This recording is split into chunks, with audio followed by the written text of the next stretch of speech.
नमस्कार दोस्तों, KD law classes के यूट्यूब चैनल पर मैं आप सभी का हार्दिक अभिनंदन करता हूं। इंडियन एविडेंस एक्ट के एमसीक्यूज पेपर की सीरीज़ में हम आपके लिए लेकर आए हैं। नेक्स्ट पेपर देखेंगे क्वेश्चन 21 से। क्वेश्चन 21 है, प्रश्न नंबर 21, धारा 28 ऐसी संस्वीकृतियों के बारे में है। कन्फेशन से रिलेटेड है। सेक्शन क्वेश्चन 21 जो है वो सेक्शन 28 जो है वो कैसे कन्फेशन से रिलेटेड है उसके बारे में। ए ऑप्शन है गोपनीयता की प्रतिज्ञा के फलस्वरूप की जाती है। बी ऑप्शन है उत्प्रेरणा का प्रभाव निकल जाने के बाद लागू की जाती है। सी ऑप्शन है संस्वीकृति के बाद मुकर जाना। और डी ऑप्शन है स्वीकृति के बाद संस्वीकृति। तो इंडियन एविडेंस एक्ट में जो कन्फेशन दी गई हैं सेक्शन 24 से लेकर सेक्शन 30 तक, उनमें सेक्शन 28 जो है वो उत्प्रेरणा का प्रभाव निकल जाने के बाद लागू की जाती है, ऐसी कन्फेशन के बारे में प्रावधान करती है। तो इसका राइट आंसर बी होगा। क्वेश्चन 22, मृत्युकालिक कथन का साक्ष्य सुसंगत माना जाता है। डाइन डिक्लेरेशन किस सेक्शन में रिलेवेंट होगा? सेक्शन 31 में, सेक्शन 32 क्लॉज 2 में, सेक्शन 32 क्लॉज 4 में और सेक्शन 32 क्लॉज 1 में। तो यहाँ पर जो राइट आंसर होगा डाइन डिक्लेरेशन वो सेक्शन 32 क्लॉज 1, डी ऑप्शन इसका राइट आंसर होगा।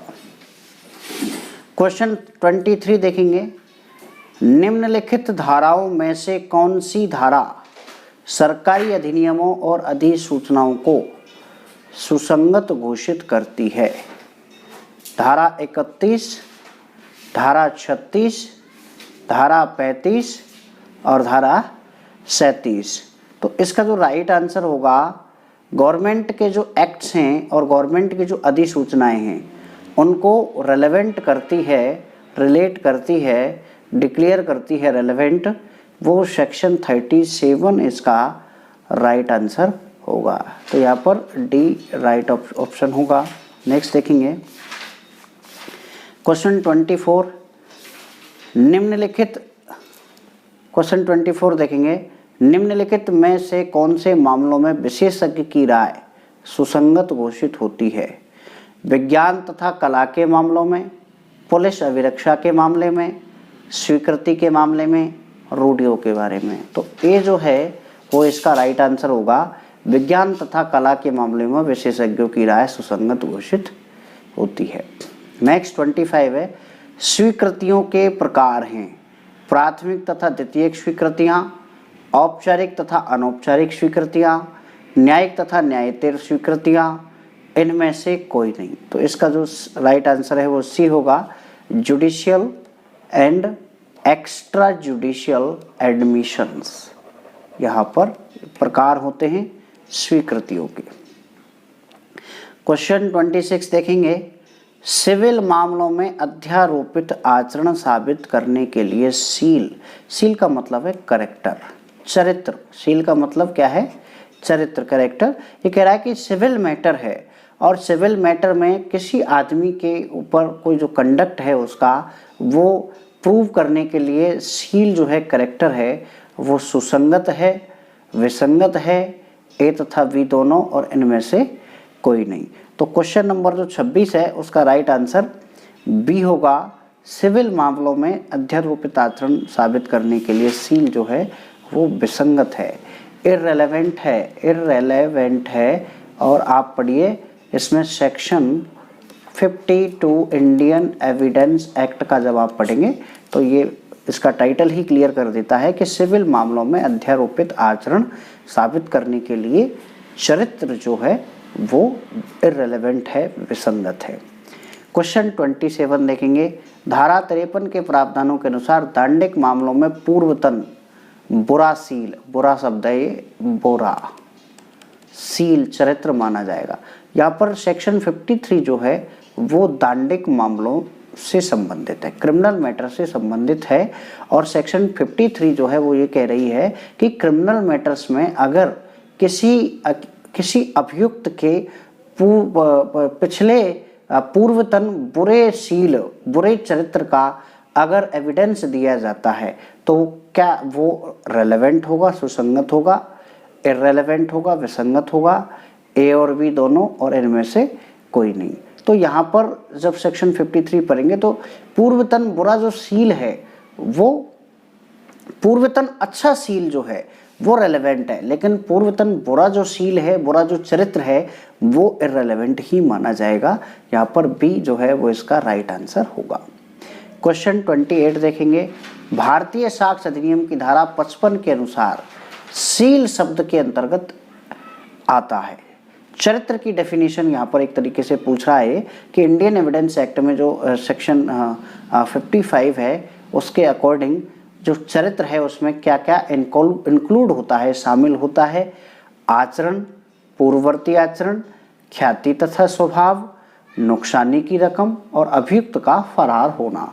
तो यहाँ पर ख्याति, रेपुटेशन और नेचर, स्वभाव, ये इसका जो है राइट आंसर होगा। बी इसका राइट आंसर होगा।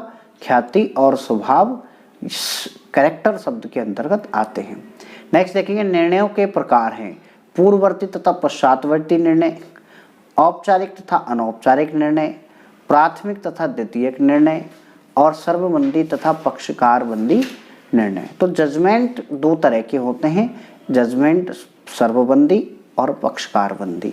देखो जजमेंट जो हैं वो दो तरह के होते हैं। एक जजमेंट होता है सर्वबंदी निर्णय, इसको हम सर्वबंदी निर्णय, इसको हम राइट इन रैम कहते हैं। एक होता है पक्षकार बंदी निर्णय,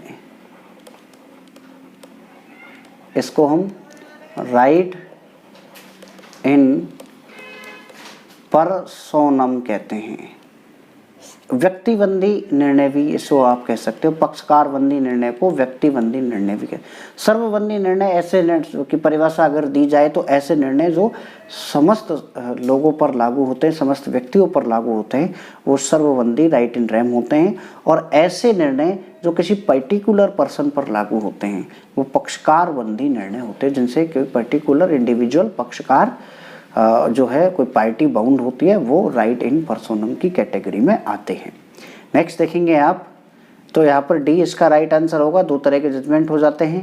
नेक्स्ट देखेंगे आप, निम्नलिखित में से किस न्यायालय का निर्णय सर्वबंदी निर्णय माना जाएगा? विवाह विषयक अधिकारिता वाला निर्णय, राजस्व न्यायालय का निर्णय, आर्मी न्यायालय का निर्णय और मध्यस्थ का निर्णय। तो यहाँ पर ए जो है वो राइट आंसर होगा। जो विवाह विषयक मैट्रिमोनियल सब्जेक्ट्स की जो कोर्ट होती है उनका जो जजमेंट होता है वो सर्वबंदी निर्णय राइट इन रैम होता है। सेक्शन 31 देखेंगे, प्रॉब्लम बेस है। बी के कुत्ते द्वारा जिसका हिंसक होना बी जानता था। बी के पास एक कुत्ता है और उसको बी को पता है कि वो हिंसक है, वो काटता है लोगों को। किए गए नुकसान के लिए बी पर ए वाद लाता है। अब यहाँ पर ए जो है नुकसानी का वाद ला रहा है किस पर? बी पर। निम्नलिखित में से कौन सा तथ्य सुसंगत है? ए, यह कि कुत्ता पालतू है, यह कि कुत्ता पालतू है। बी, यह कि कुत्ते ने पहले भय, मैं और यह को काटा था। ए तथा बी इनमें से कोई नहीं। तो यहाँ पर रेलेवेंसी ऑफ द फैक्ट की बात अगर आप करें तो यहाँ पर ये बी जो ऑप्शन है ये राइट आंसर होगा कि ये हिंसक इस बात का जानता है और इस कुत्ते ने पहले भय को भी काटा था, मैं को भी काटा था और ये को भी काटा था। तो ये जो सावधानी इसे बरतनी चाहिए थी, जो सावधानी बी को बरतनी चाहिए थी वो इसने नहीं बरती और इसने कुत्ते को लापरवाही पूर्वक छोड़ दिया, जिससे इसने ए को काट दिया। अब ए ने जो नुकसान किया है कुत्ते ने वो ए ए को कंपनसेट उसे बी को करना पड़ेगा, ठीक है। नेक्स्ट क्वेश्चन 32 देखेंगे। आर बनाम वेडिंग फील्ड, किस लॉ का क्वेश्चन है। आर बनाम वेडिंग फील्ड का मामला किससे संबंधित है। रेस जेस्टे से, स्वीकृति से, संस्वीकृति से और सील से। देखो आर वर्सेस वेडिंग फील्ड की अगर बात करें तो रेस जेस्टे का अगर आप देखोगे तो रेस जेस्टे जो डील करता है वो सेक्शन, मेन जो सेक्शन है वो सेक्शन 6 है, बाकी सेक्शन 7, सेक्शन 8 और सेक्शन 9 तक ये देखने को मिलता है रेस जेस्टे, ठीक है। एडमिशन जो है 17 से 31, संस्वीकृति इसी में से आप 24 से 30 का पार्ट निकाल लीजिए, और कैरेक्टर ये आपका चरित्र जो है 52, 53, 54 और 55 ये सेक्शंस डील करते हैं चरित्र से।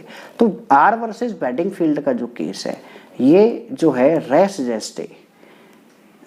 जेस्टी से संबंधित है। सेक्शन 6 में इसका आपको हवाला मिलेगा।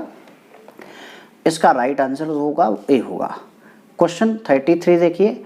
धारा 33 किस प्रकार के तथ्यों की सुसंगति, क्वेश्चन 33 देखेंगे। धारा 8 में किस प्रकार के तथ्यों की सुसंगति के बारे में प्रावधान किया गया है। ए हेतुक और आचरण, बी आचरण तैयारी हेतुक, सी प्रसंग तैयारी परिणाम और डी हेतु तैयारी आचरण। तो डी जो है इसका राइट आंसर होगा मोटिव, प्रिपरेशन एंड कंडक्ट, ठीक है। क्वेश्चन 34। निम्नलिखित में से कौन सा मामला कारोबार के अनुक्रम के अस्तित्व से सुसंगत है। ए लेखराज बनाम state of Gujarat, B queen empress versus emperor, C हैतरंगट वर्सेस कैन और डी तरसीम कुमार वर्सेस दिल्ली प्रशासन। सी यहाँ का राइट आंसर होगा। कारोबार बिजनेस कोर्स के रिलेटेड जो क्वेश्चन है, जो केस है वो हैतरंगट वर्सेस कैन का है।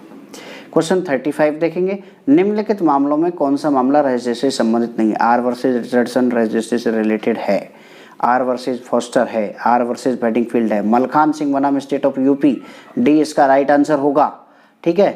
क्वेश्चन 36 देखेंगे। निम्नलिखित में से कौन सा मामला शिनाख्त परेड से संबंधित नहीं है। सज्जन सिंह वर्सेस एम्परर है, प्रवेश कुमार वर्सेस दर्ज किंग है, स्टेट ऑफ यूपी वर्सेस जुगनू ये भी रेलेवेंट करता है। आइडेंटिफिकेशन परेड किसी व्यक्ति, किसी अभियुक्त की पहचान कराने के लिए की जाती है। R M Malkani versus state of Punjab is right answer. Question 36। Next देखेंगे 37। नुकसानी के दावों में सामान्यतः विवादक फैक्ट इन इशू क्या होते हैं। विवादक फैक्ट इन इशू क्या होते हैं। फैक्ट इन इशू किसमें, नुकसानी के वादों में। क्या वादी नुकसानी पाने का हकदार है, यदि हकदार है तो कितनी राशि का है, और यदि प्रतिवादी ने वादी का नुकसान कारित किया।